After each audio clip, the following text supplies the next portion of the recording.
आगा शान के गुस्ताखी वो बाजार में की वो लिखी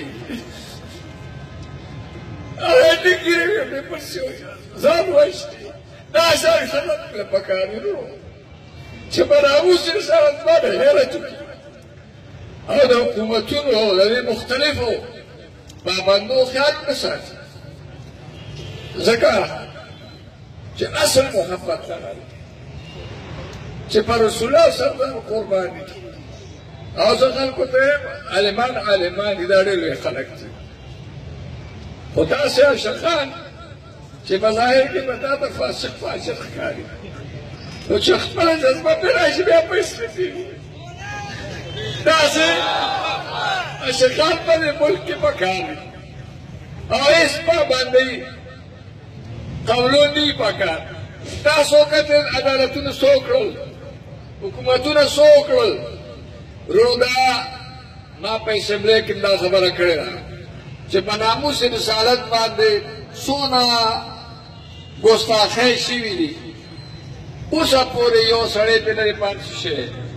پاکستان کې د مذهب په بنیاد یو سړی نه پاتې شوی دا چې بله د اسلام په نوم باندې حاصل شوی دی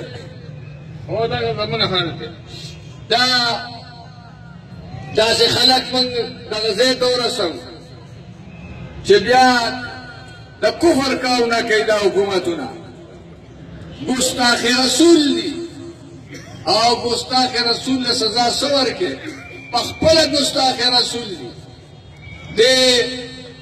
ښځې سره څه وکړل اسیې سره عاشق رسول یې پالیسي کړ قادري صاحب او اسیې ګرځي هغه پریم ښوده درې عدالتونو هغې له سزا ورکړې ده پنچایت ورله سزا ورکړې ده سیشن کورټ ورله سزا ورکړې ده پاتې های کورټ ورله ورکړې ده دا دونه عدالتونه او دا دونه فیصلې او د اسلام فیصلې شاته غورځولې شوې او د امریکې او د برطانیې او د یهودو د دغو د وجې نه هغې ازاده پرېښوده بهرحال دا ډېر دا عوام زموږ ملګري چې د سیرت په نوم باندې او د ختم نبوت په نوم باندې